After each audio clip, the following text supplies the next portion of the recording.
Live কি হয়েছে? জি, live start হয়েছে। আসসালামু আলাইকুম,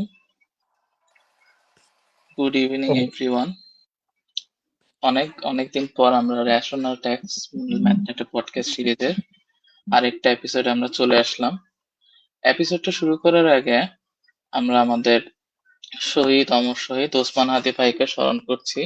ভাই ঘাতক সন্ত্রাসীদের গুলিতে শাহাদাত বরণ করে আমাদেরকে ছেড়ে চলে গিয়েছেন। তো চিরকাল আমাদের অন্তরেই ভাই বেঁচে থাকবেন। আজকে ওসমান হাদি ভাইয়ের জানাজা সম্পন্ন হয়েছে এবং রাষ্ট্রীয় শোক ঘোষণা করা হয়েছে। হাদি ভাইকে আল্লাহ তাআলা শহীদ হিসেবে কবুল করে নিন। হাদি ভাই চিরকাল আমাদের অন্তরে বেঁচে থাকবেন ইনশাআল্লাহ।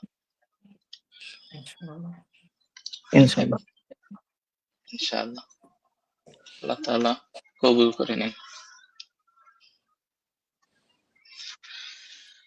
ঠিক আছে, বিসমিল্লাহ বলে শুরু করছি আজকের এপিসোডটা। আজকের এপিসোডে আমাদের সাথে আছেন আমাদের ম্যাথমেটিক্স ডিপার্টমেন্টের আমাদেরই বড় ভাই, আমাদের টিচার, যিনি সম্প্রতি ৪৯তম বিসিএস ক্যাডারে শিক্ষা ক্যাডারে সুপারিশপ্রাপ্ত হয়েছেন এবং যার জন্য ভাইয়ার ইউটিউবে একটা চ্যানেল আছে। ভাইয়ার ইউটিউব চ্যানেল থেকে ভাই আমাদের অনেক সুন্দর করে ম্যাথের টপিকগুলো আমাদেরকে বুঝিয়েছেন।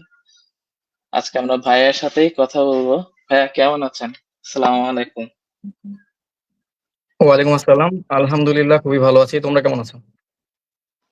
এই তো ভাইয়া, আলহামদুলিল্লাহ। আমি মোহাম্মদ ইউসুফ কাদের চৌধুরী, আমার সাথে আছে রাতুল এবং অঙ্কন।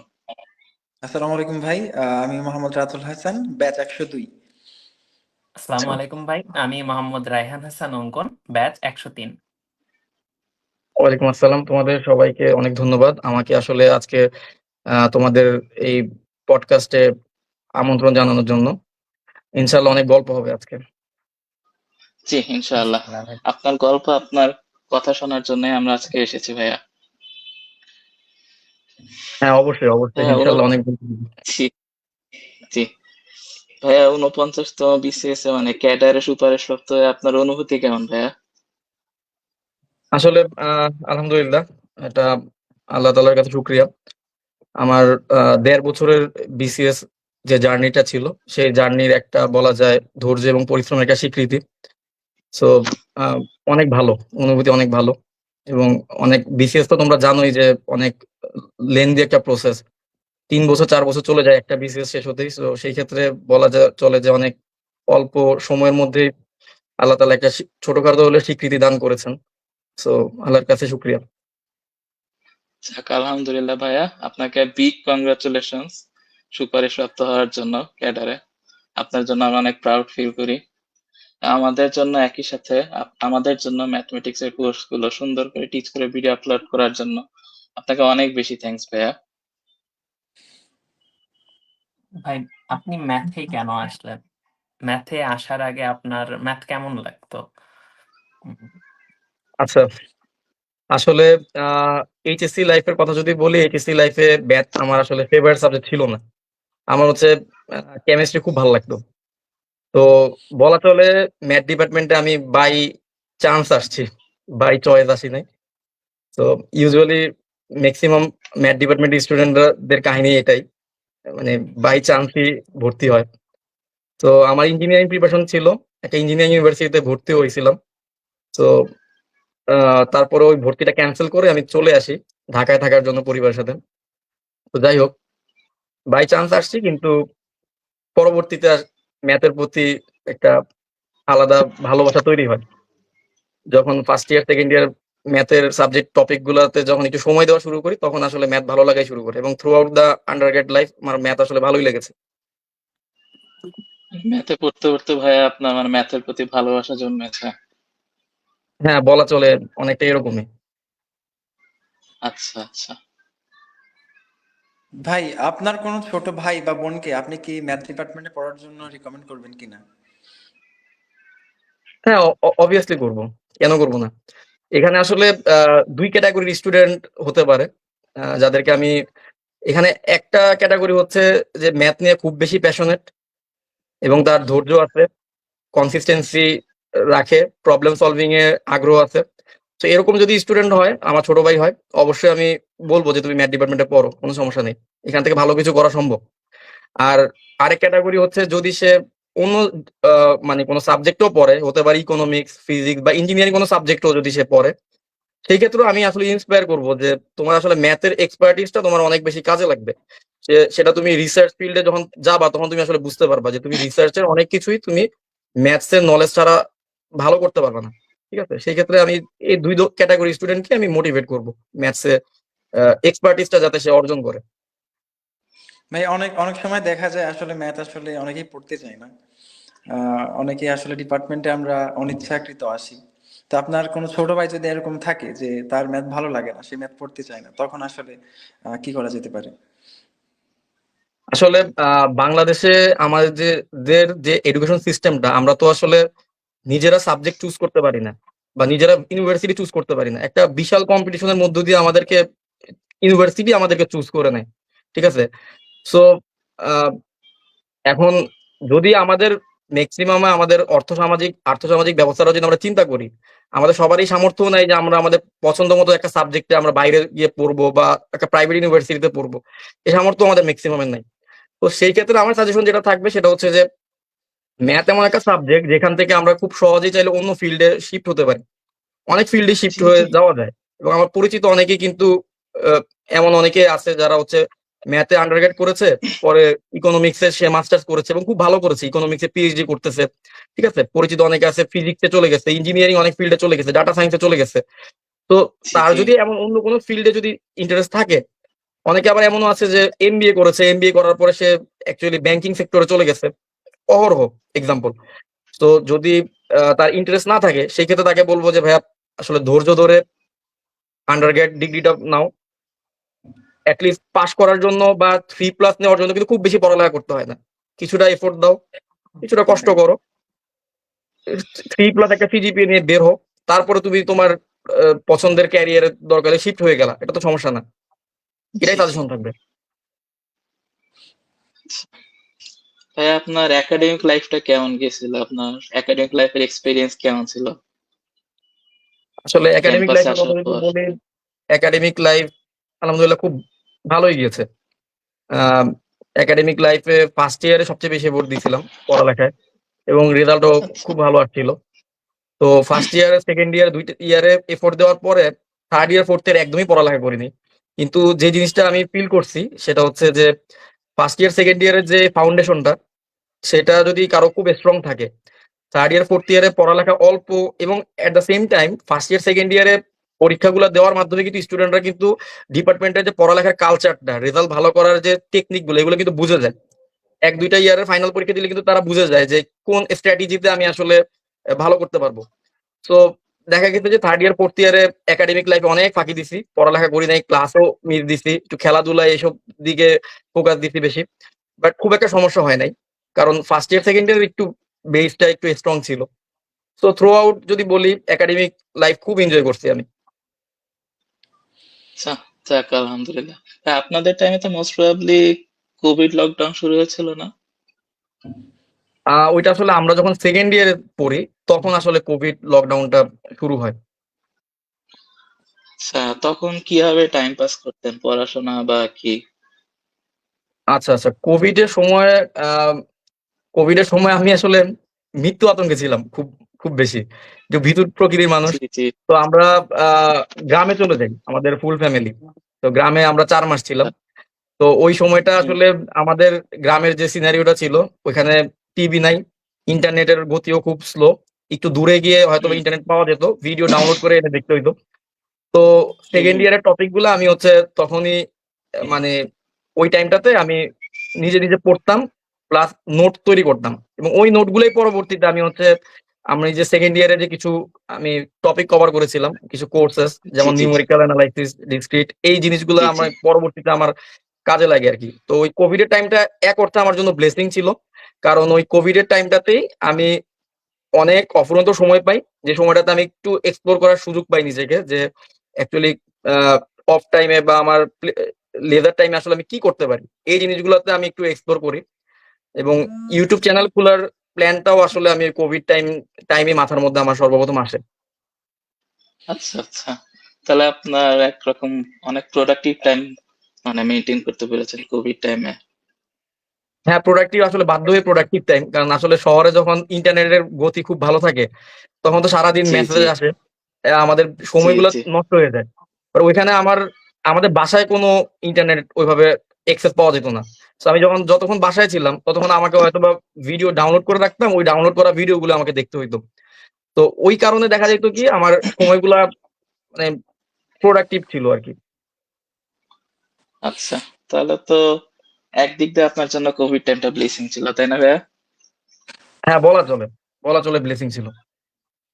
আচ্ছা ভাইয়া, এখন আমরা আপনার বিসিএস এর ব্যাপারে আপনার থেকে শুনতে চাই ভাইয়া, যে বিসিএস এর প্রিপারেশনের জার্নি আপনি ঠিক কবে থেকে শুরু করলেন?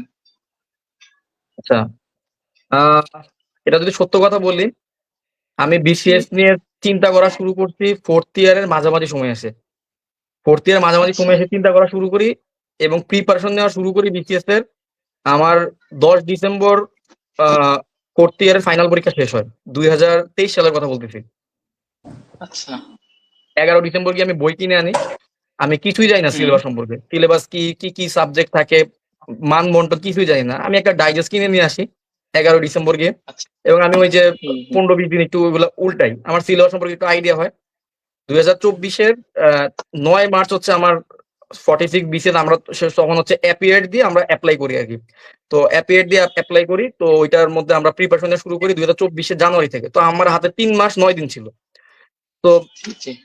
ওই ৩ মাস ৯ দিন আমি অ্যাকচুয়ালি ভার্সিটির ক্লাসগুলো তো আর যেতাম না। তো ক্লাস বাদ দিয়ে আমি টোটাল ৩ মাস ফুল এফোর্ট দেই। যেহেতু আমি আগে থেকে বিসিএস এর প্রিপারেশন নেই নাই। এবং আমার একটা প্ল্যান ছিল যে আমি একাডেমিক আ লাইনেই থাকবো। একাডেমিক লাইনেই থাকবো এবং আমি বাইরে চলে যাবো। সো আমার প্ল্যান ছিল যে অনার্স শেষ করার পরে আমি হচ্ছে হয়তোবা জিআরই দিব, আইএলটিএস দিব। এই কাজগুলা প্রসেস আচ্ছা গুলা আচ্ছা। শুরু করব কারো থেকে গাইডলাইন নিয়ে। তারপরে আমি হুম হয়তোবা হুম। মাস্টার শেষ করার পরে বাইরে দেওয়ার চেষ্টা করব। কিন্তু হঠাৎ করে আমি প্ল্যানটা চেঞ্জ করি 4th ইয়ারের মাঝামাঝি এসে। সো দেখা গেল যে আমার আগে থেকে কোনো প্রিপারেশন নাই। সো আমার ফুল প্রিপারেশনটাই হয় হচ্ছে ২৪ সালের জানুয়ারি মাস থেকে শুরু হয়। তো ওই বছর হচ্ছে ৪ মাসের মতো আমি সময় পাই। ৯ মার্চের পরীক্ষাটা এপ্রিলে ১ মাস পিছায়া যায়। ১ মাস পিছানোর পর আমি ৪.৫ মাস সময় পাই প্রিপারেশন নেওয়ার। তো আলহামদুলিল্লাহ ওই ৪ মাসে আরকি আ পড়ার পরে আমার বিসিএস এর বেসটা স্ট্রং হয় এবং ওই বিসিএস এ আমার মানে প্রিলিটা কোয়ালিফাই হয়। এটাই ছিল আমার ফার্স্ট বিসিএস, ওইটা আমার কোয়ালিফাই হয়। তো ওইটাই ছিল আরকি আমার বিসিএস এর শুরুর জার্নিটা। তাহলে তো ভাইয়া একরকম মানে কি বলবো, খুব অল্প টাইমে প্রিপারেশনে আপনারা সুন্দর মতো মানে রেজাল্ট করতে পারছেন। হ্যাঁ, এটা খুবই পসিবল। এটা খুবই পসিবল অল্প টাইমে, এবং আমি যেটা দেখছি যে আ শেষ টাইমের যে প্রিপারেশনটা, যারা শেষ জি টাইমে সিরিয়াস থাকে ওইটা বেশি কাজে লাগে। যারা মনে করো যে তুমি 2nd ইয়ার বা 1st ইয়ার থেকে বিসিএস এর জন্য পড়তেছো। বিসিএস এর পড়াটা এমন, জি এটা জি। তুমি যদি ১ বছর পড়ে ফেলো, পড়ার পরে এরপরে তোমার একটা বোরডম চলে আসবে পড়ার প্রতি। সো তখন দেখা যায় কি পরীক্ষা খুব কাছে চলে আসলো আর সিরিয়াসনেস টা কাজ করে না। কিন্তু অল্প টাইম থাকলে বরং মানুষ প্রোডাক্টিভ বেশি হয়। এইটা আমি খেয়াল করছি। যখন তোমাকে আমি ১ মাস সময় দিয়ে বলব যে তোমার ১ মাস পরে ফাইনাল পরীক্ষা, তুমি ওই ১ মাস যতটা প্রোডাক্টিভ থাকবা, এমন হইতে পারে যে তুমি খুব ভালো ফাইনাল পরীক্ষা দিয়ে দিতে পারো ১ মাস ভালোভাবে পড়ালেখা করেই। এটা পসিবল। ঠিক আছে? আবার সারা বছর পড়ালেখা করে তোমার হয়তোবা শেষ মুহূর্তে তোমার সিরিয়াসনেস কমে গেছে, তোমার পরীক্ষা খারাপ হইল। তো আমার ক্ষেত্রে ওই সময়টা আল্লাহ তাআলা মানে খুব প্রোডাক্টিভ করছিলেন। এজন্যই আরকি ওই সময়টা খুব ভালোভাবে কাজে লাগাইতে পারছিলাম এবং বিশেষটা প্রিলিটা ক্র্যাক হইছিল। আচ্ছা আচ্ছা। ভাই দেখা যায় আমরা যখন ভালো কিছু করি আমাদের পেছনে একটা মোটিভেশন বা ইন্সপাইরেশন থাকে। তো আপনি যে বিসিএস ক্যাডার হইলেন, তো আপনার মোটিভেশন বা ইন্সপাইরেশন টা কি ছিল আসলে যদি বলতেন? আমার বিসিএস এর আ ১ম এবং একমাত্র মোটিভেশন হচ্ছে আমার বাবা। ঠিক আছে? আমি যখন রুয়েটে ভর্তি হই, ভর্তি হওয়ার পরে আ আমি রাজশাহীতে কিছুদিন ছিলাম। থাকার পর আর আমি হচ্ছে বুয়েটে পরীক্ষা দিতে পারি না। একটা ব্লান্ডার করি আমি। তো যাই হোক। তো পরে আমি যখন ভর্তি, আমার ভাল লাগতেছে না রাজশাহীতে। আমি ঢাকায় চলে আসবো। আমার ফ্যামিলি, আমার বড় ভাই হচ্ছে নিজেও ইঞ্জিনিয়ার বুয়েটের। তো কোনভাবেই রাজি হয় নাই। আমার ফ্যামিলির আমার আম্মু রাজি হচ্ছিল না। তো আমার আব্বুই আমাকে সাপোর্ট দেয় যে, "তুমি চলে আসো ঢাকায়। ঢাকা ভার্সিটি ম্যাথেই তুমি ভর্তি হও, কোন সমস্যা নাই।" তো 4th ইয়ারের যেটা বললাম মাঝামাঝিতে আমি বিসিএস এর প্রিপারেশন শুরু করি। তখন আমার বাবা আমাকে বলছিল যে তোমাকে আমি ঢাকা ইউনিভার্সিটিতে ভর্তি করাইছি, আমার একটা ছিল যে আমি লাইফে 2বার বিসিএস এ ভাইবা ফেস করছি, কিন্তু আমি বিসিএস এ ক্যাডার হইতে পারি নাই, এটা আমার লাইফে একটা অপূর্ণতা। আমি চাই আমার একটা ছেলে বিসিএস এর লাইনে কাজ মানে আসুক। আমরা 3 ভাই, তো আমার বাকি 2 ভাই হচ্ছে বাইরে যাওয়ার জন্য আর কি প্রিপারেশন নিচ্ছে বা ওইভাবে আর কি মেন্টালি প্রিপেয়ার। সো বাবা সবসময় হচ্ছে আমাকে ওইভাবে মোটিভেট করতেন যে আমি চাই আমার একটা ছেলে দেশে থাকুক, একটা ছেলে বিসিএস এর লাইনে আসুক। সো বলা চলে যে আহ, বাবাকে আমি মানে বিসিএস এর লাইনে এসে বাবাকে খুশি করব, এটাই ছিল আমার একটা মোটিভেশন। অনেক স্ট্রং জায়গা থেকে ভাই আপনার আপনি কি motivation বড় টা। ভাই না ছোট ভাই? ভাই আমি মেজো, বড় একজন আছে, ছোট মেজর। একজন আছে। হ্যাঁ। আচ্ছা, আচ্ছা ভাই, বিসিএস এর জন্য কতটুকু ডেডিকেশন দিয়ে আপনার পড়া লাগছে? আচ্ছা, বিসিএস এর বিষয়টা এমন, এটা তো বুঝতেই পারো যে এটা অনেক সিরিয়াস একটা প্রিপারেশন ছাড়া ক্র্যাক করা কিছুটা ডিফিকাল্ট, খুব এক্সট্রা অর্ডিনারি না হইলে, আর যদি খুব আগে থেকে বেসিক স্ট্রং না থাকে। তো সেই ক্ষেত্রে আমার ক্ষেত্রে আমার অনেক ডেডিকেটেডলি পড়া লাগছিল। এর কারণটা হচ্ছে আমি আগে থেকে প্রিপারেশন নেই নাই বিসিএস এর, আগে থেকে আমি একাডেমিক পড়ালেখাই করছি।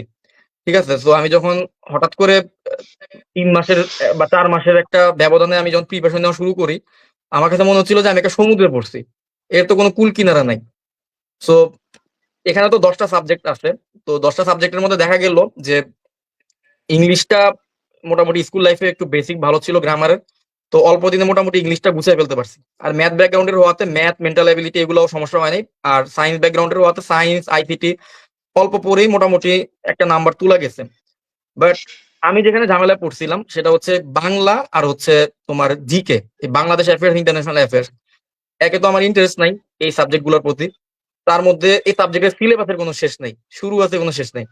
তো আম, এবং আমার মনেও থাকতো না কোনো কিছু, এই পড়তাম এই ভুলে যেতাম। প্রথম 2 মাস আমার জন্য একটা জাহান্নামের মতো গেছে বিসিএস প্রিপারেশনে।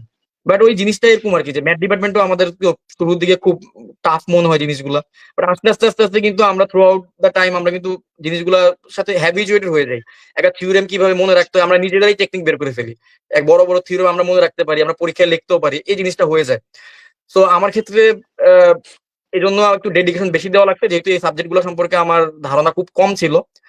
সো আমি প্রচুর পরিমাণে একটা ছোট ছোট ইনফরমেশন মনে রাখার জন্য আমার ভিডিও দেখতে হইতো, বা আমি ধরো একটা ইনফরমেশন পড়লাম, ওই ইনফরমেশনের আমি চেষ্টা করতাম যে নেটে সার্চ দিয়ে ওই ইনফরমেশনের একটা ভিজুয়ালাইজেশন দেখার, একটা ছবি দেখার, একটা যে কোনো ডাটা পড়লে ওই ডাটা রিলেটেড কোনো একটা ব্যাকগ্রাউন্ড জানার চেষ্টা করতাম। যেহেতু আমার মুখস্থ শক্তি খুব একটা ভালো না, সো তখন এই জিনিসগুলো আমাকে খুব হেল্প করতো আর কি। আচ্ছা ভাই, বললেন 2 মাস আপনার অনেক কষ্ট হয়েছে, তো ভাই কতদিন আগের থেকে আপনি মনে করেন যে আমাদের বিসিএস প্রস্তুতি নেওয়া শুরু করা উচিত? আসলে এইটার কোনো সাবজেক্টিভ অ্যান্সার, এটা তো আসলে সাবজেক্টিভ বিষয়, বুঝতে পারছো, এক একটা পার্সনের জি। ক্ষেত্রে এক এক ভাবে জিনিসটা কাজ করবে। এখন কিছু মানুষ আছে আমাদের ডিপার্টমেন্টের যারা হচ্ছে বিসিএস দিবে, সে সে দেশেই থাকবে, তার প্ল্যান বিসি নাই। ঠিক আছে, সে বিসিএস দিবে নাহলে কোনো গভর্নমেন্ট জব করবে বা ব্যাংকে জব করবে। এখন তার ক্ষেত্রে ভাই সাজেশন হচ্ছে সে ফার্স্ট ইয়ারটাকে একটু ওয়েট করুক, ফার্স্ট ইয়ারটা ডিপার্টমেন্টের একটু, যেটা বলি কালচারটা একটু বুঝুক, ডিপার্টমেন্টে কিভাবে পড়লে ওই পাস করে যাওয়া যাবে, কিভাবে পড়লে ডিপার্টমেন্টে মোটামুটি ভালো করে ফেলা যাবে অল্প ইয়াতে, এই জিনিসটা তার ফার্স্ট ইয়ার একটু বোঝা উচিত। ফার্স্ট ইয়ারেই শুরুতেই জিকে বই নিয়ে বসে যাওয়া, এটা আমি ওয়াইজ ডিসিশন মনে করি না।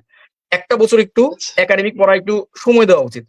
সময় দেখ 1 বছর, সে যেহেতু দেশেই থাকবে, এটাই তার প্ল্যান এ, এটাই তার প্ল্যান বি, এটাই তার প্ল্যান সি, সে সেকেন্ড ইয়ার থেকে স্লোলি শুরু করুক, ওই সাবজেক্ট গুলো দিয়ে শুরু করুক, যে সাবজেক্ট গুলো শেষ করতে লং টাইম লাগে। তুমি ধরো ইংলিশ গ্রামার, এখন তোমার ইংলিশ গ্রামার, তুমি গ্রামের স্কুলে পড়ালেখা করছো, সে ফর এক্সাম্পল তুমি গ্রামের স্কুলে পড়ালেখা করছো, তোমার ইংলিশ গ্রামারের বেসিকের অবস্থা খুবই খারাপ। এখন তুমি এই বেসিক দিয়ে তো তুমি ইংলিশ প্রিলি পার করতে পারবে না, প্রিলি পার করলে তুমি রিটেনে ধরা খাবা, কারণ তুমি রিটেন 2টা লাইন শুদ্ধভাবে লিখতে পারবে না, রিটেনে তো কোনো কিছু কমন পড়ে না, তুমি কিভাবে রিটেন লিখবা ইংলিশে? তো সেই ক্ষেত্রে আমি বলবো যে তুমি এই জাতীয় সাবজেক্ট দিয়ে শুরু করতে পারো ইংলিশ, আর যারা ম্যাথে দুর্বল সে ম্যাথ, এই জাতীয় সাবজেক্ট যেগুলো শেষ করতে একটু লং টাইম লাগে, এগুলো দিয়ে সে সেকেন্ড ইয়ার থেকে বা থার্ড ইয়ার থেকে শুরু করতে পারে। আর কেউ যদি এমন হয় যে তার ইংলিশের বেসিক ভালো, ম্যাথের বেসিক ভালো, শুধু জিকে পড়ার জন্য তার সেকেন্ড ইয়ার থার্ড ইয়ার থেকে বিসিএস এর প্রিপারেশন নেওয়া শুরু করার কোনো দরকার নেই। সে যেটা করতে পারে, সহায়ক বই পড়তে পারে। সে হয়তো বা আন্তর্জাতিক বিষয়াবলীর উপর ভালো ভালো কিছু বই লেখা আছে, যেমন আমি একটা রেফারেন্স দিতে পারি, মিরাজ মিয়ার একটা বই আছে অ্যানাটমি অফ ওয়ার্ল্ড পলিটিক্স, বা এ জাতীয় আরো বই আছে, ঠিক আছে, ইন্টারন্যাশনাল অ্যাফেয়ার্স এর, বা সে বাংলাদেশ অ্যাফেয়ার্স এর বাংলাদেশের অর্থনীতির ব্যবস্থাটা একটু জানতে পারে। আকবর আলী খানের বেশ কিছু বই আছে অর্থনীতি নিয়ে, ঠিক আছে। তো সে অর্থনীতি নিয়ে একটু জানতে পারে, সমাজনীতি জানতে পারে, দেশের সংবিধান সম্পর্কে একটু জানতে পারে। এই জিনিসগুলো সে একটু জেনে রাখতে পারে আগে থেকে। বাট ডেডিকেটেড প্রিপারেশন আমি বলবো যে অনার্স শেষ করার পরে শুরু করলেই এনাফ, এটা আমি মনে করি। তবে এই সহায়ক কাজগুলো সে যদি করে রাখতে পারে, তার জন্য হচ্ছে 3-4 মাসে 6 মাসে বিসিএস টা মোটামুটি ক্র্যাক করা পসিবল হবে। কিন্তু তার যদি সব জায়গাতে গ্যাপ থাকে, সব সাবজেক্টে যদি তার গ্যাপ থাকে, তার স্ট্রং জোন যদি খুব কম থাকে বিসিএস এর কনটেক্সটে, তাহলে তার জন্য আসলে একটু লং টাইমই লাগবে। সেই ক্ষেত্রে সেকেন্ড ইয়ার থার্ড ইয়ার থেকেই তার শুরু করা উচিত। আমরা ভাই তো ম্যাথ ভাইয়ার ডিপার্ট শুরু আসতেছিলাম যে অনেক আগের থেকে প্রিপারেশন নেওয়া উচিত। এটা আসলে বললাম তো, এটা খুব সাবজেক্টিভ বিষয়, তো এটা এক একজনের জন্য এক একভাবে ভ্যারি করে। আমি এমন আমার কিছু ফ্রেন্ডকে চিনি যারা হচ্ছে আর্টস ফ্যাকাল্টির। তো আর্টস ফ্যাকাল্টির হওয়ার কারণে তাদের ম্যাথের বেসিক খুবই উইক। তাদের হচ্ছে 1 বছর 1.5 বছরে তারা ম্যাথের কোর্স করে, ঠিক আছে। ওই প্রিলির ম্যাথ, ওই 9-10 এর বা ইন্টারের বিন্যাস হবে সবকিছু তো আসে বিসিএস এ। তো ধরো 1-1.5 বছরে কোর্স করার পরে আবার ওরা ভুলে যায় ওইটা, ওই আগের জিনিস ওরা আবার 1 বছর আবার রিভিশন দেয়। তো এরকম বেসিক যদি থাকে তাহলে তো অবশ্যই তুমি সেকেন্ড ইয়ার থেকে শুরু করবা বা ফার্স্ট ইয়ার থেকে শুরু করবে, এটা খুব স্বাভাবিক। এবং তারা তো আর্টস ফ্যাকাল্টি, ওরা তো অনেক সময়ও পায়, ডিপার্টমেন্টে পড়ার চাপও কম। এখন একটা ম্যাথ ডিপার্টমেন্টের একটা স্টুডেন্ট যার ডিপার্টমেন্টের পড়ার একটা ভালো প্রেশার আছে, তার জন্য তো আমি মনে করি না যে ফার্স্ট ইয়ার থেকে শুরু করা দরকার। আর এটা আমি বললাম তো, এটা সাবজেক্টিভ বিষয়, পার্সন টু পার্সন ভ্যারি করবে এই অ্যান্সারটা। জি জি। জি। ভাই ম্যাথ ডিপার্টমেন্ট থেকে যারা আসলে আসলে বিসিএস এর দিকে যাবে, তাদের একটা আসলে কমন প্রশ্ন যে বিসিএস এর জন্য আপনি আসলে কি কি পড়তেন, আর ম্যাথ ডিপার্টমেন্টে পড়ার কারণে ওভারঅল বিসিএস টা আপনার কাছে কেমন লেগেছে, বিসিএস জার্নিটা সহজ নাকি কঠিন? আচ্ছা, এখানে আসলে আমরা ম্যাথ ডিপার্টমেন্টে যে ধরনের ম্যাথ পড়ি ওই ধরনের ম্যাথ তো আসলে বিসিএস আসে না। বিসিএস আসে হচ্ছে 9-10 এবং ইন্টারমিডিয়েটের ম্যাথ। কিন্তু যেই সুবিধাটা ম্যাথ ডিপার্টমেন্টের স্টুডেন্টরা পায়, তারা যেহেতু ম্যাথ ডিপার্টমেন্টের স্টুডেন্ট হওয়ার কারণে প্রচুর ম্যাথ রিলেটেড টিউশন করায় তারা। 9-10 বলি বা ইন্টারমিডিয়েট বলি, তারা তো টিউশন করায়। তো তাদের দেখা যায় কি ম্যাথে আলাদা কোনো এফোর্ট দেওয়া লাগে না। ম্যাথ এবং মেন্টাল অ্যাবিলিটি এখানে 30 মার্ক তারা খুব ইজিলি তুলতে পারে। এবং রিটেনেও 50 মার্কের ম্যাথ থাকে, ওইটাও তারা ইজিলি তুলতে পারে, ঠিক আছে। তো এই জায়গাতে তারা একটা অ্যাডভান্টেজ পায়, ঠিক আছে, কিন্তু খুব বেশি না। আর আর যদি বলি অ্যাডভান্টেজ, সেটা হচ্ছে যে তুমি ম্যাথ ডিপার্টমেন্টে বড় বড় থিওরেম ডিল করতেছো, এগুলো মনে রাখার চেষ্টা করতেছো, মনে রাখতে এই যে হ্যাবিটটা অ্যাকচুয়ালি হেল্প করে বিসিএস এর টাইমে। যারা মানে একাডেমিক পড়ায় অনেক বেশি টাইম দেয়, তাদের এই ধৈর্য শক্তিটা, এই যে যে ধৈর্য নিয়ে যে পড়া বা কনসিস্টেন্সি রাখা, এইটা কিন্তু বিসিএস এ হেল্প করে। কারণ বিসিএস তো তোমার প্রচুর কনসিস্টেন্সি ধরে রাখা লাগে, 2-3-4 বছর 5 বছর লাগে একটা বিসিএস শেষ হইতে হইতে। অনেক বিসিএস, এমনও বিসিএস গেছে যে বিসিএস একটা বিসিএস শেষ হতে 4 বছর লাগছে। এখন 4টা বছর মোটিভেশন ধরে রাখা খুবই কঠিন, বা 3টা বছর মোটিভেশন ধরে রাখা খুব কঠিন। তুমি হয়তো বা খুব মোটিভেশন নিয়ে প্রিলিমিনারি ক্র্যাক করে ফেললা, তো রিটেনে তুমি গিয়ে তুমি আর মোটিভেশন ধরে রাখতে পারতেছো না, এটা হতেই পারে। তো ম্যাথ ডিপার্টমেন্টের এই পড়ালেখাটা ইনডাইরেক্টলি হেল্প করে। ডিরেক্টলি আসলে ম্যাথ ডিপার্টমেন্টের পড়ালেখার সাথে বিসিএস এর পড়ালেখার কোনো রিলেশন নাই, ঠিক আছে। এক্সেপ্ট ওই ম্যাথের 15 মার্ক, যেটা তুমি টিউশন করতে গিয়ে হয়তোবা আহ, ওই জিনিসগুলো তোমার প্র্যাকটিস হয়, ঠিক আছে। ভাই আপনি কি কি বিষয়গুলো আসলে পড়তেন, ওইগুলা যদি একটু জানাতেন আমাদেরকে।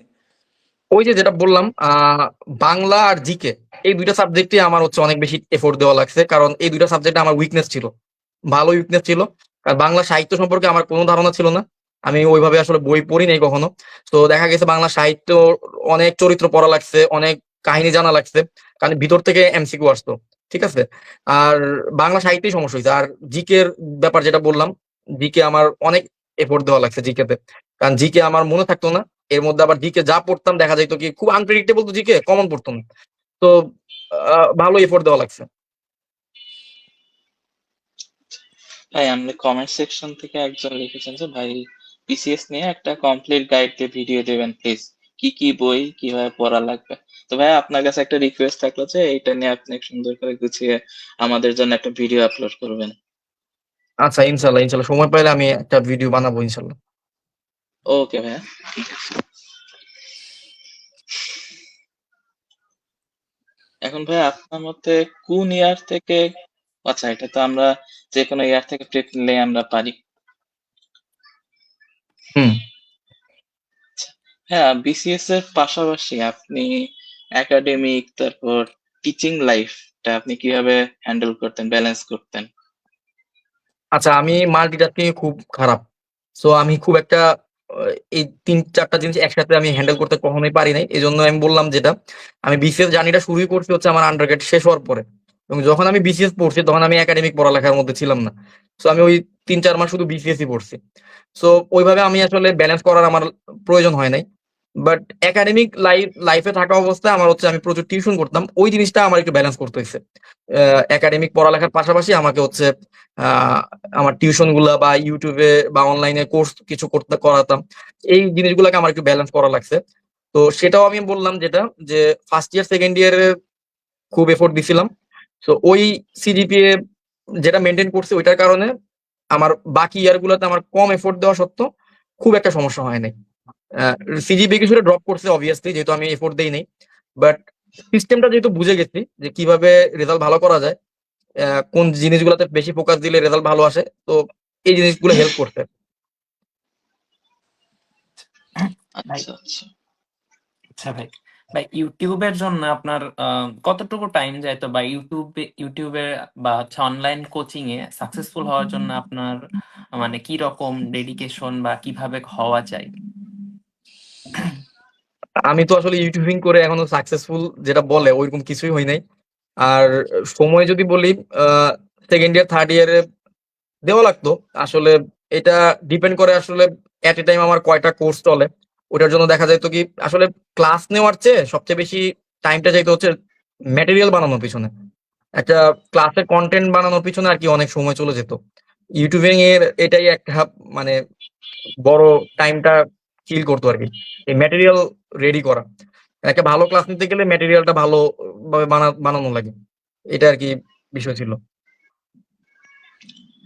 আচ্ছা আচ্ছা। আচ্ছা আচ্ছা। ভাই আপনার মানে ম্যাথ ডিপার্টমেন্টে পড়াশোনার পাশাপাশি আর কি কি স্কিলস এর ব্যাপারে আপনি কি কি বলবেন যে এসব স্কিলস মানে ম্যাথমেটিশিয়ানরা শিখতে পারে? আসলে ম্যাথের বাইরে ম্যাথের বাইরে কি বলবো, আমি নিজে কোনো ধরনের এক্সট্রা কারিকুলার মানে ফুটবল ছাড়া আর কোনো ধরনের এক্সট্রা কারিকুলার কোনো কিছুর সাথে, ফুটবল ক্রিকেট বা স্পোর্টস ছাড়া কোনো কিছুর সাথে জড়িত ছিলাম না। সো আমার মতে ম্যাথসে যারা একটু ভালো, আহ, আমি এটা এক্সপার্ট অপিনিয়ন দিচ্ছি না, বাট আমার কাছে যেটা মনে হচ্ছে আর কি, তো তারা চাইলে ডাটা সায়েন্স বা প্রোগ্রামিং এই জায়গাগুলোতে একটু এফোর্ট দিতে পারে পাশাপাশি। যেহেতু ম্যাথে প্রচুর লজিক লাগে, এই লজিক গুলা কিন্তু আমরা প্রোগ্রামিং ও কাজে লাগাই। তো এই জায়গাগুলোতে একটু স্কিল সেট তৈরি করা যেতে পারে যেটা রিলেভেন্ট ম্যাথের সাথে। জি জি। আচ্ছা ভাইয়া, মানে ধরেন যে ম্যাথ ডিপার্টমেন্টের স্টুডেন্টরা যদি ক্যারিয়ার ওরিয়েন্টেড এসব দিকে লাইক বিসিএস বা টিচিং, তাদের মানে টাইম ম্যানেজমেন্ট কিরকম করা উচিত? হুম। এখন ধরো ম্যাথ ডিপার্টমেন্টের স্টুডেন্ট অ্যাকচুয়ালি ক্যারিয়ার সুইচ করে কোথায় কোথায়, এটা যদি তুমি যদি তুমি যারা পাশ করে বের হয় তাদের যদি একটা স্ট্যাটিস্টিক্স দেখো, তুমি যেটা দেখবা যে এখানে 3 থেকে 4 ক্যাটাগরি স্টুডেন্ট আছে। 3 ক্যাটাগরি বলতে পারো তুমি। একটা খুব ছোট অংশ, না একটা বলা যায় ছোট অংশই অ্যাকচুয়ালি বিসিএস এ কোয়ালিফাই করে, বাট একটা বড় অংশ বিসিএস এ প্রিপারেশন নেয়। ঠিক আছে, একটা অংশ হচ্ছে ব্যাংকিং সেক্টরে যায়। এখানে সাকসেস রেট অনেক বেশি। ম্যাথের স্টুডেন্টদের সাকসেস রেট সবচেয়ে বেশি হচ্ছে ব্যাংকিং সেক্টর। তোমার বড় ভাইদের দেখবা যে অনেকেই ব্যাংকিং সেক্টরে চাকরি আছে, সরকারি বেসরকারি ব্যাংক গুলোতে। কারণ হচ্ছে ব্যাংকিং সেক্টরে যে পরীক্ষাগুলো হয় সেই পরীক্ষাগুলোতে তোমার ইংলিশ আর ম্যাথ থেকে কোশ্চেন হয়। তো ম্যাথ ডিপার্টমেন্টে পড়ার কারণে ম্যাথ গুছাইতে খুব একটা সময় লাগে না, আর ইংলিশটা একটু এফোর্ট দিলে হয়ে যায়। আর আরেকটা গ্রুপ হচ্ছে থার্ড গ্রুপ, যেটা হচ্ছে বিদেশে পিএইচডির জন্য যায়। ঠিক আছে, এই 3টা ক্যাটাগরির স্টুডেন্ট আমরা দেখি ক্যারিয়ার ওই এদিকে সুইচ করে। এখন তুমি অ্যাকচুয়ালি কোন দিকে ক্যারিয়ার সুইচ করবা এটার উপর আর কি তোমার প্রিপারেশনটা পুরোটা ডিপেন্ড করতেছে। তুমি যদি বাইরে পিএইচডি করার প্ল্যান থাকে তাহলে তো তোমার ওইভাবে নিজেকে প্রিপেয়ার করা উচিত, ঠিক না? তোমার কিছু রিসার্চের লাইনে কিছু অগ্রগতি থাকা উচিত, জিআরই দিয়ে রাখলা, কিছু জিনিস আগায় রাখলাম, এটা একরকম। আবার তুমি বিসিএস বা ব্যাংকিং লাইনে আসতে চাইলে সেই ক্ষেত্রে প্রিপারেশনটা আরেক রকম আর কি। সো এই আর কি বিষয়টাও সাবজেক্টিভ অনেকটা। জি জি। আচ্ছা ভাই আপনার কি এরপরে রিসার্চ করার প্ল্যান আছে? তারপর এরপরে আপনার কি কি মানে স্টাডি করতে চান, মাস্টার্স বা পিএইচডি কতদূর পর্যন্ত ভাই আপনি আমার হচ্ছে এখন আমার নিকট ভবিষ্যতে যে পরিকল্পনা সেটা হচ্ছে আহ, আমাদের বিসিএস এর একটা ইয়া হচ্ছে আমাকে যদি আল্লাহ তাআলা গ্যাজেটেড করেন, এখন তো আমি যা সুপারিশ প্রাপ্ত, এখনো আমি জয়েন করি নাই। যদি গ্যাজেটেড করেন সেই ক্ষেত্রে 2 থেকে 3 বছর পরে আমাদের একটা পরীক্ষা হয়। ওই পরীক্ষায় পাশ করলে আমাদের চাকরি পার্মানেন্ট হয়। তো চাকরি পার্মানেন্ট হওয়ার পরে চাইলে সরকারের অর্থায়নে স্কলারশিপ নিয়ে চাইলে বাইরে পিএইচডি করতে যাওয়া যায়। তো আমার এটা হচ্ছে আমার নিকট ভবিষ্যতের একটা পরিকল্পনা যে আমি পিএইচডি করতে যাব। যেহেতু একাডেমিক লাইনে থাকার আমার ইচ্ছা, এডুকেশন লাইনে থাকবো, সেই ক্ষেত্রে আসলে দেশে একটা ব্যাকআপ রেখে পিএইচডি করতে গেলে আমি মনে করি এটা আমার জন্য খুব ভালো ভালো একটা অপশন। পিএইচডি করলাম, আমি আবার দেশে ব্যাক করতে পারবো। তো এটা একটা ভালো অপশন আর কি। এটাই আমার প্ল্যান আর কি, যে এখন নিকট ভবিষ্যতে আমার পিএইচডি করার প্ল্যান আছে। এটা কি মানে ওই এক্সামের পরেই কি মানে মানে অফিসিয়ালি বিসিএস ক্যাডারদের টিচিং জার্নি শুরু হয়, মানে বিসিএস ক্যাডার হিসেবে? ওই ওই 2 বছর পরে যে পরীক্ষাটা সেটার কথা বলতেছো? জি জি জি। আসলে ওইটা না, তুমি জয়েন করার পরেই তোমাকে ক্লাস নিতে হবে। জয়েন করার পরেই তুমি তোমার কার্যক্রম শুরু করে দিবা। বাট তোমার চাকরিটা পার্মানেন্ট হবে 2 বছর পরে। এর মাঝখানে যদি তুমি ধরো পিএইচডি করতে চলে গেলা, তাহলে কিন্তু তোমার চাকরি চলে যেতে পারে, আর তোমার চাকরি এখনো পার্মানেন্ট হয়নি। এটার কি বিষয়? যতদূর শুনেছিলাম যে এটা লিভ পারমিশন নিতে হয়, এরকম কি? একটু আমারও ব্যাপারগুলো একটু জানতে হবে, আমি নিজেও খুব ভালোভাবে জানি না। আচ্ছা ভাইয়া। আচ্ছা ভাই, আচ্ছা ভাইয়া প্রভাষক আমাদের, হিসাবে আচ্ছা আহ, আচ্ছা ভাই, প্রভাষক হিসাবে হ্যাঁ আমাকে জয়েন বলো। করার হিসাবে আপনার কি রকম প্রিপারেশন ছিল? যে আমি আগের থেকে কি রকম প্রিপারেশন নিছেন আপনি? প্রশ্নটা আরেকবার করবা একটু, মানে আমি শুনতে পাইনি ভালোভাবে। আচ্ছা ভাই, আপনি বিসিএস এ তো প্রভাষক হিসাবে সুপারিশপ্রাপ্ত হয়েছেন। তো প্রভাষক হিসাবে আপনার আগের লাইফে, অনার্স লাইফে আপনি কিরকম প্রিপারেশন নিয়েছেন যে আমি প্রভাষক হিসাবে জয়েন করব, ও আমার এই কাজগুলো করা দরকার এমন? আচ্ছা, ধরো আমাদের যে আহ 49তম বিসিএস যেটা হলো, এটা তো শিক্ষা ক্যাডারের জন্য স্পেশাল একটা বিসিএস ছিল। তো আহ, আমার আমি তখন অলরেডি একটা চাকরি করি ডিপিডিসি তে। তো ডিপিডিসি একটা জব করি, জব করা অবস্থা তখন আমি হচ্ছে একটা কোর্স লঞ্চ করি, যেটা ছিল 49তম বিসিএস এরই আহ, কি বলে সাবজেক্টিভ ম্যাথ, যেটা আমাদের তো 100 মার্কের কোশ্চেন ছিল হচ্ছে আমাদের অনার্স ম্যাথ থেকে। ঠিক আছে, আর 100 মার্ক ছিল হচ্ছে আমাদের জেনারেল। তো দেখা গেল যে আমার ওই কোর্সটা করাতে গিয়ে হচ্ছে আমার প্রিপারেশনটা হয়ে যায়। আমাদের যে বিসিএস এর যে সাবজেক্টিভ পার্টটুকু ওইটা প্রিপারেশন হয়ে যায়, আমার ওটার জন্য আলাদাভাবে পড়া লাগে না। আর যদি বলো যে এইটার জন্য নিজেকে রেডি করছি কিনা, তো সেই ক্ষেত্রে আমি বলবো যে আমি যেহেতু অনার্স লাইফ থেকে আমি আমার ফ্রেন্ডদেরকে বিভিন্ন সময় পড়াগুলো বুঝাতাম, তো ওই বুঝাতে গিয়েই আমার মধ্যে আসলে ওই যে বোঝানোর যে অ্যাবিলিটিটা এটা আস্তে আস্তে গ্রো করে। তো ওইটা আমি মনে করি আমাকে হেল্প করবে। আমি যদি প্রভাষক পদে জয়েন করি সেক্ষেত্রে আমার মানে এটা আমাকে হেল্প করবে। আচ্ছা ভাই। হ্যাঁ, ম্যাথ ডিপার্টমেন্টে আমাদের জুনিয়রদের সবার জন্য আপনি আমাদেরকে কি অ্যাডভাইস দিতে চান, কি গাইডলাইন দিতে চান? আচ্ছা, আমি যে গাইডলাইনটা দিব সেটা হচ্ছে যে ভাই, যেহেতু ভর্তি হয়েই গেছো ম্যাথ ডিপার্টমেন্টে, ম্যাথটা একটু ভালোভাবে শিখো। আর কোন একটা বিষয়ে এক্সপার্ট হও। তোমার যেখানে গোল, মানে বর্তমান যুগটা তো আসলে স্পেশালাইজেশনের যুগ। এখানে তো তুমি সব সাবজেক্টে এভারেজ হয়ে কোনো লাভ নাই। ঠিক আছে, তো যুগ কি পরিমাণ চেঞ্জ হচ্ছে এটা তো আমরা দেখতেছি। সো কোন একটা বিষয়ে তোমরা স্পেশাল, কেউ পড়ানোতে স্পেশাল হতে পারো, কেউ ফটোগ্রাফিতে হইতে পারো, কোন একটা বিষয়ে স্পেশাল হোক।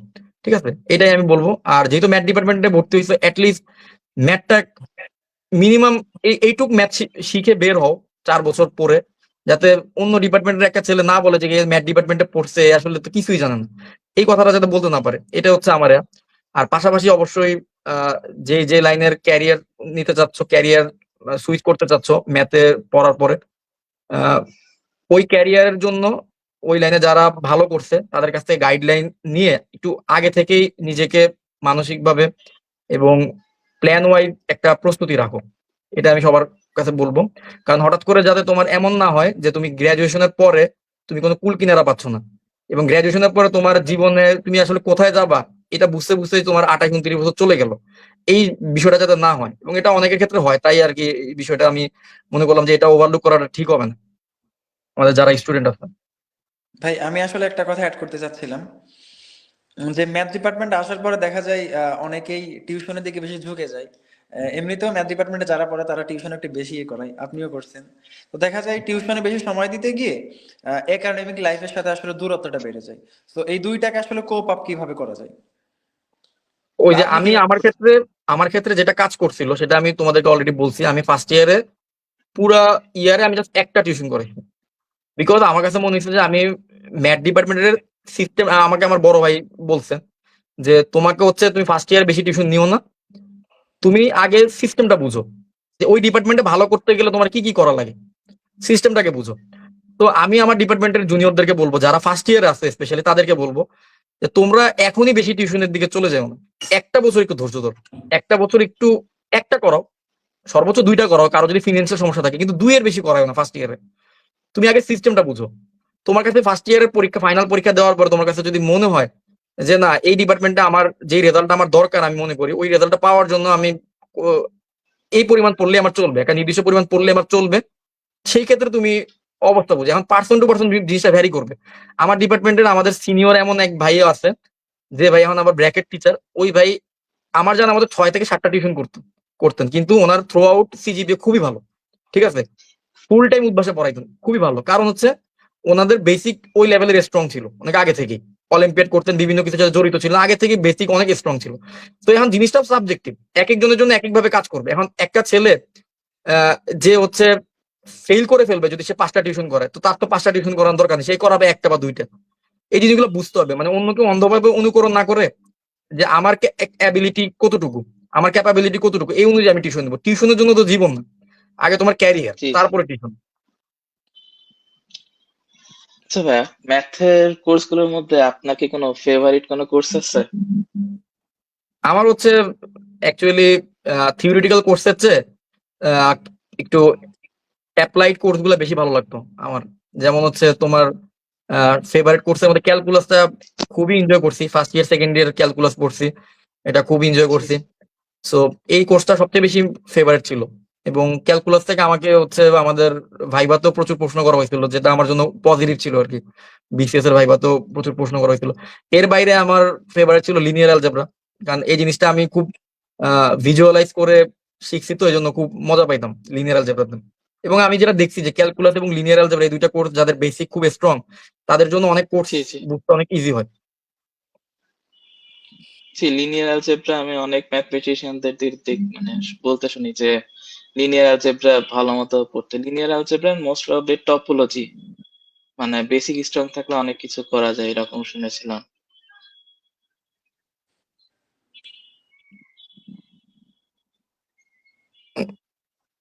তুমি কিছু বলছো, আমি তোমার কথা শুনতে পাইনি। হ্যাঁ, বলছিলাম কি, মানে অনেক ম্যাথমেটিশিয়ানদের আমি বলতে শুনি যে লিনিয়ার অ্যালজেব্রার বেসিক যত স্ট্রং থাকা যায় তত মানে ম্যাথমেটিক্সটাকে ফিল করা যায়। হ্যালো,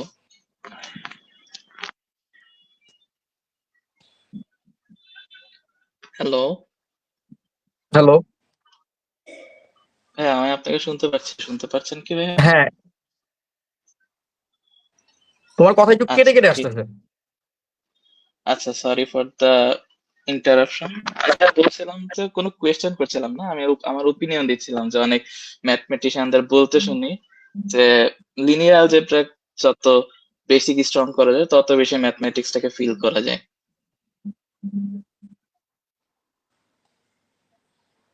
আচ্ছা, আমাদের কি ভাইয়ের কাছে আর কোনো কোয়েশ্চেন আছে? লাইভের লাইভের কমেন্ট সেকশনে একজন বলছে যে কেউ থার্ড ইয়ার আর ফোর্থ ইয়ারে এসে যদি ডিসাইড করে বিসিএস দেওয়ার, সেক্ষেত্রে কি করা উচিত ভাই? ভাই যেটা বলেছিলেন। আচ্ছা, ওই যেটা বললাম আর কি, যে আমি নিজেই ফোর্থ ইয়ারের মাঝামাঝিতে এসে ডিসাইড করছি যে আমি বিসিএস দিব। তো so third year fourth year decide করলে এটা কোনো বিষয় না যে এটার জন্য খুব সমস্যা হয়ে যাবে তার বিসিএস জার্নিতে। এটা obviously possible. Third year fourth year decide করে করা, ভালো করা। সেক্ষেত্রে তার স্ট্রং জোন আর উইক জোনটা তার খুব ভালোভাবে একনলেজ করা উচিত। তুমি যদি আগে তোমার নিজের স্ট্রং জোন উইক জোন যদি একনলেজই করতে না পারো, তুমি অ্যাকচুয়ালি ওই প্রবলেম গুলো সলভ করবা কিভাবে? আগে তোমার জানতে হবে যে আমার স্ট্রং জোন কোনটা, উইক জোন কোনটা, এবং উইক জোনে আমরা কতটুকু এফোর্ট দিতে হবে। এই ক্যালকুলেটিভ এই স্ট্র্যাটেজি গুলো খুব দরকার।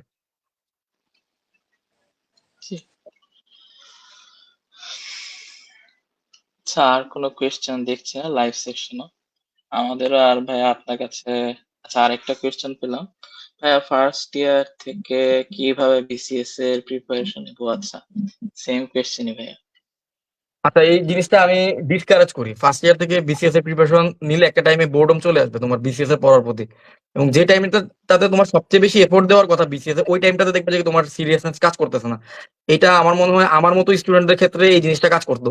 কারণ আমার বিসিএস তো যা 1.5 বছরের একটা জার্নি ছিল, এই 1.5 বছরই আমার কাছে শেষের দিকে মনে হয়েছে যে আমার আর ভালো লাগতেছে না, এই কোথায় আসলাম, একই পড়া বারবার পড়তে হয়। সো আমি সাজেস্ট করবো না কাউকে যে ফার্স্ট ইয়ার থেকে বিসিএস এ পড়া পড়তে। আমি বলবো যে একটু এক্সপ্লোর করো, একটু আহ, ভালো ভালো বই পড়ো, ভালো ভালো বই পড়ো, একটু নিজেকে এক্সপ্লোর করো, এইটার দিকে আমি আরো বলবো, জোর দিব। আচ্ছা, ঠিক আছে ভাইয়া। আর আপনার কাছে অনেক কিছুই জানলাম আমরা। আমাদের পডকাস্টে এসে আপনাকে সময় দেওয়ার জন্য আপনাকে অসংখ্য ধন্যবাদ। আপনার কাছে অনেক কিছু জানতে পারলাম, ইন্সপায়ার্ড হলাম। হ্যাঁ, তোমাদেরকেও ধন্যবাদ আসলে আমাকে আমন্ত্রণ জানানোর জন্য। ইনশাল্লাহ আবারও কখনো আমরা কোনো সময় বলবো ইনশাল্লাহ। জি ইনশাআল্লাহ ভাইয়া। আমি হুম। পডকাস্টে আসার আগে আপনার অপটিমাইজেশনের প্লেলিস্টটাই পড়তেছিলাম। অনেক ধন্যবাদ। আচ্ছা, ঠিক আছে ভাইয়া, তাহলে আমরা আপনাকে আজকের মতো বিদায় জানাচ্ছি। জি, ওকে ভাইয়া, ঠিক আছে, সবাইকে আসসালামু গুড আলাইকুম। বাই। ওয়ালাইকুম আসসালাম। আসসালামু জি আলাইকুম ভাইয়া, ভাইয়া। আসসালামু আলাইকুম, ভালো থাকবেন, আপনার জন্য অনেক শুভকামনা থাকলো। ধন্যবাদ।